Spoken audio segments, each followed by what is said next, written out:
wonderful time, and he's one of the most genuine, loving Christians I've ever met, and just as humble as you saw him today. However, there's a side to him that I don't know, that you don't know. He's also a very brave man. And while we were there, he told us about during his military years, he actually was a spy in North Korea. And that took a very, I'm not sure I would want to do that. I don't even want to go there as a tourist, much less as a spy. Eric Knight was born in Yorkshire, England. His father was a very rich diamond owner, but died about 2 years after Eric was born. And so Eric's mother took Eric and moved to Russia, where she became the tutor to the royal family.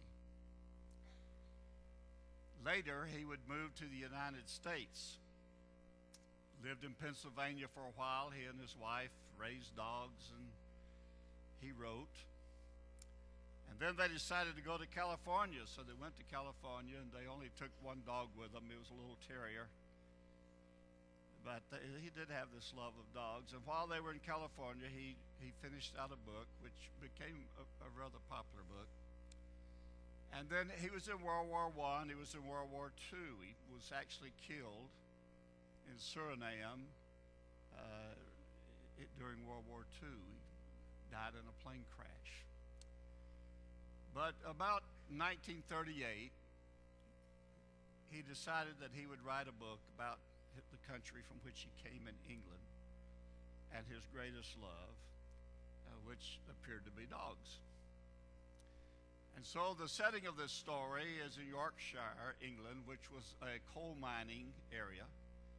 And during the Depression, most of the mines were shut down. People were without work. It was a very proud area of the country, and they were particularly proud of the dogs that they raised there. And the dogs were so valuable to them that they would hang on to them no matter what, until eventually poverty, because of the Depression, might cause them to sell a dog. And this book he wrote is the story of a dog and a boy named Joe. And every day when Joe would come out of school, his dog would be waiting faithfully right outside the school to take him home. And then one day the dog was not there. And he found out when he got home that his father had sold the dog to the Duke of the county, who had been wanting this dog for years because she was such a beautiful dog and was just the epitome of that particular breed. And the boy was absolutely just stricken. And as it turned out, so was the dog. And the dog would dig out of the pen. She would find some way to get loose, and next day she'd be back at the school. They'd have to take the dog back. And finally his daddy made him tell the dog, "You must stay here, you cannot leave, you cannot come back to me." And so the Duke decided that the best thing to do was to take the dog to his far away summer home in the very northern part of Scotland, over 400 miles as the crow flies from Yorkshire. And he did. But they were not there very long before the dog escaped. One day, she just realized that she was supposed to be outside that school, and so she took off. And this book that he wrote is really the story about her journey through the mountains, being chased, being shot, and all of the adventures that came as she traveled over 1,000 miles. And one day, years later, she showed up outside the school when Joe came out. And so the story has a rather happy ending in that the Duke decides that he will not recognize the fact that he bought the dog, and he'll let the boy have the dog back. And right at the end of the story, we read that Joe has his arms wrapped around his dog, and he says to her, "Lassie, you're a come-home dog." And thus began the story of Lassie home. How did that dog find her way through 1,000 miles of wilderness, mountains, fjords, desperate winters, people who tried to capture her. It's an amazing story. But the instinct is so strong to find your way home. Well, they say that all roads lead somewhere. Dorothy, she had a yellow brick road on her way to Kansas.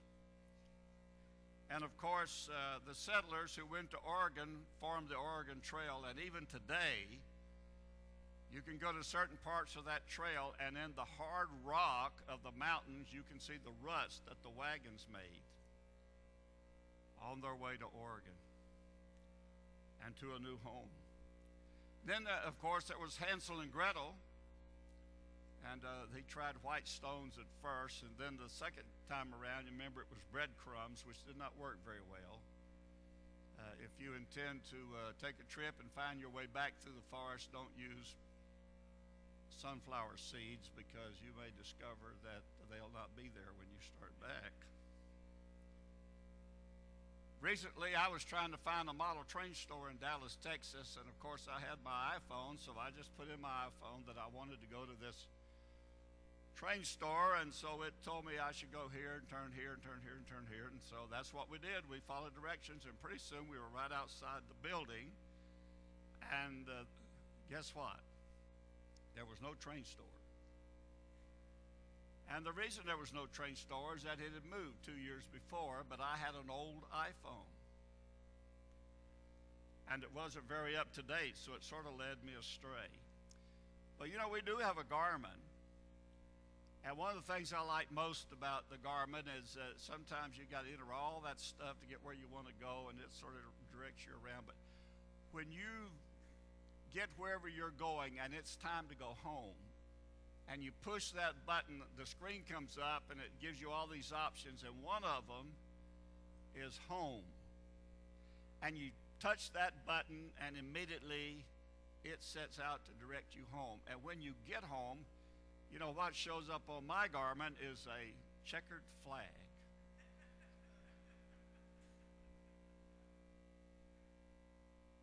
Well, there's a direct parallel I think you'll see right away. By the way, Sang has a Garmin. He calls it his shepherdess, I believe. I don't know if I can handle it, because what it does is if you drive over the speed limit, it tells you, slow down, you're driving over the speed limit. And so we were constantly being interrupted on our conversation as we were driving through South Korea with his shepherdess telling us we were exceeding the speed limit. But I have to give Sang credit, because he slowed right. He was very obedient to the shepherdess, and he's slowed right down as soon as that happened. May I invite your attention to John chapter 14. We begin in this passage last week. Do not let your heart be troubled. Believe in God. Believe also in me. In my Father's house are many dwelling places, and if it were not so, I would have told you, for I go to prepare a place for you. If I go and prepare a place for you, I will come again and receive you to myself, and where I am, there you may be also. And you know the way where I'm going. Thomas said to him, Lord, we do not know where you're going. How do we know the way? Well, you have to know the way, don't you? But you certainly can't know the way if you don't know where you're going. I think knowing where you're going is really the crucial point. Now, the Garmin's very helpful and the iPhone's very helpful, but they can't do you much good if you just punch in somewhere. It's like getting in a taxi, you know, and so where do you want to go? So just drive.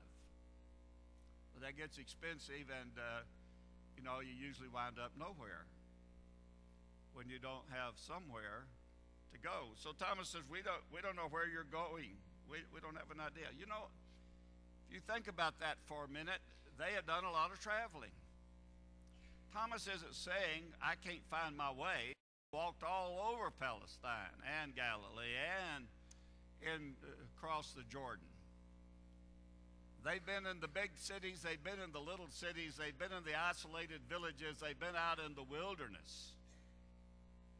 I don't know how to get myself around, Thomas may be thinking, but where are you going?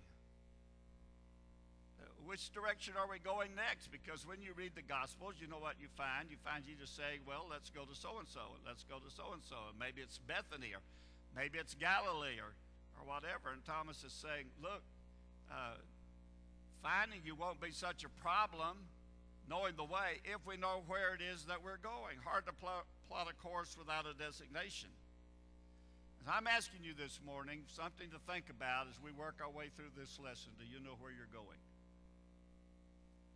You have a clear grip on where you want to go. Because if you don't know where you want to go, it's going to be difficult for you to find a way to get there. And so what is Jesus' response? His response is, I am the way. Jesus said to him, I am the way and the truth and the life, and no one comes to the Father but through me. Not only is Jesus the way, but what is implied in this passage is, I'm the only way. I'm not just the way, but I'm the only way. Now, the roads may all lead somewhere, but all the roads don't lead to where Jesus is going. There's only one way, there's only one road, there's only one highway, there's only one process. You can't get to that designation, place where Jesus is going, and he's just said, I'm going to prepare a place for you. And I'm going to bring you back to that place. So you know where I'm going home. And you can't get there without Jesus. Now that's not in our worldview. When you look at our worldview today, our worldview is, well, everybody's going to the same place. It really doesn't matter how you get there. Well, I don't know if you've ever driven in cities that have dead-end streets. But you may be very close to where you want to get and not be able to get there because you're on a dead-end street. And where you want to go is right on the other side. So you've got to find another street and another street until you finally find one that goes all the way through. In other words, you're looking for a through street because you can wind up with some one-ways. We were in Nashville, Tennessee a few years back, and we were going to go have lunch. And so we were in my grandson's car, and he had a new Tom-Tom, and so he punched in the name of the restaurant. And so that young lady who's inside that thing was giving us directions. Be prepared to turn right, go 5 blocks, turn left. And so we're moving along, and she says, 100 feet, make a left turn.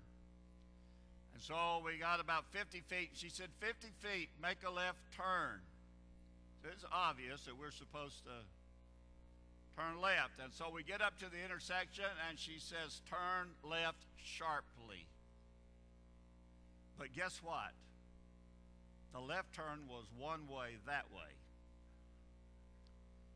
If we had followed her advice, we'd have been headed down a wrong way street and probably would have wound up with a ticket. And a lot of advice you get today about trying to get to where Jesus is, you're just going to go any way you want to. You may wind up either on a dead end or a one-way street. Jesus says there's only one way. The worldview is wrong. It may not be your view either, but I will tell you this. This is Jesus' view. Jesus says, here's my view. You want to get to heaven, you want to go home to be with God, you come through me. Earlier in this book, in chapter 10 and verse 29, I think it is, Jesus said, I'm the door. You can't come in unless you come in through me. Now, what he meant by that is not only I'm the door, but I'm the only door. Maybe 100 doors, but when you open them, you will not find what you're looking for. You may find something. I'm not saying the room will be empty. The room won't have Jesus in it. I'm the door, Jesus said. You want to come to the Father, you come in through my door. You want to get to the Father's home, then you come my way. You follow my way. To be in Jesus really is to be in the way. It's to be in the way. In Acts chapter 24, verse 14 through 16, we read this, "But this I admit to you, that according to the way which they call a sect, I do serve the God of our fathers, believing everything that is in accordance with the law, and that is written in the prophets, having a hope in God, which these men cherish themselves, that they shall certainly be a resurrection of both the righteous and the wicked." According to what?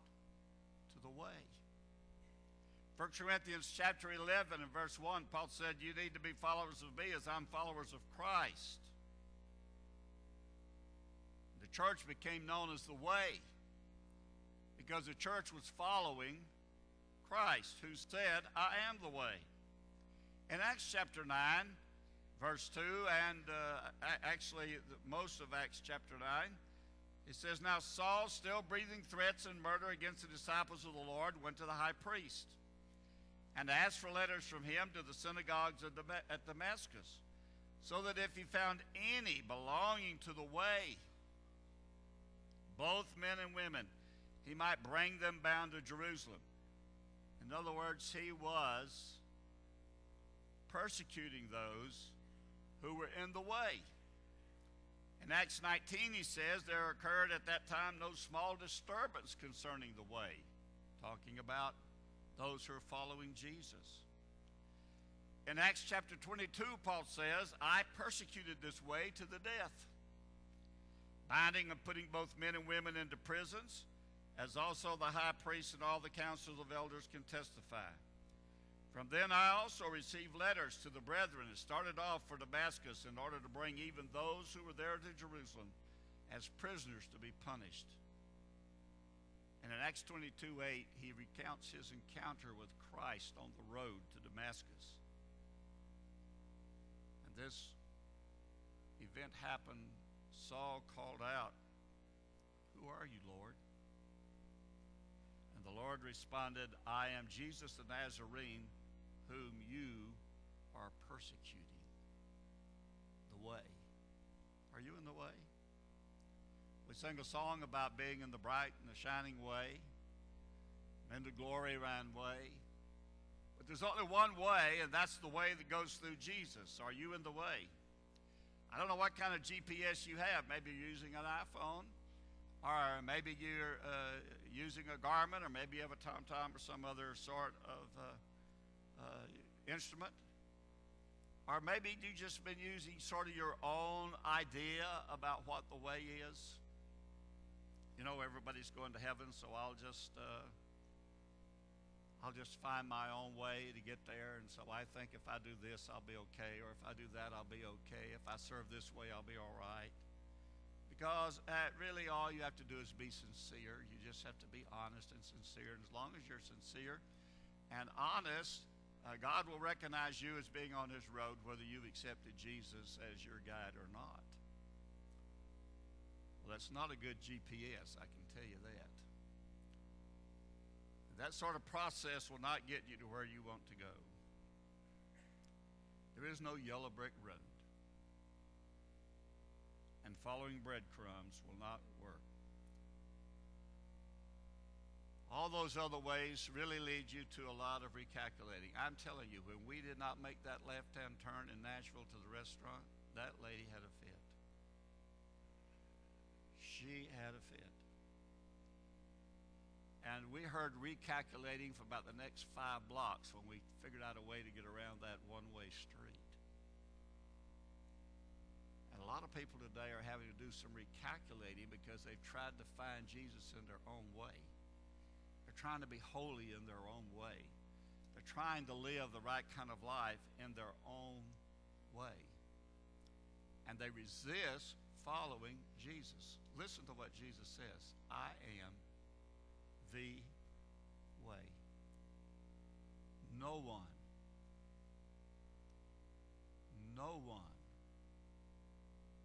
gets to the Father except by me. Now, folks, I don't mean to be ugly. I'm not challenging your worldview. I just want to tell you this is what the book says. There's one way to heaven. You can call it straight and narrow or whatever you want to say, but there's just one way to heaven. And all other roads lead somewhere else. I'm not saying where, but they lead somewhere else. Heaven is your home and you want it to be your home, then the only way to get there is by following Jesus. That same God who put the instinct in Lassie to find her way across 1,000 miles of wilderness, when you follow Christ, will lead you through the wilderness of this world and will deposit you like Lassie wound up outside the door of that school. You'll wind up outside the door of your heavenly home. The decision is yours. I encourage you to put your hand in the hand of Jesus. If you walk with him and you stay in the light, he'll lead you right up to God's front door. If you need any kind of help or encouragement to do that, we'd invite you to come while we stand together and sing. Wonderful, merciful Savior, precious Redeemer and friend.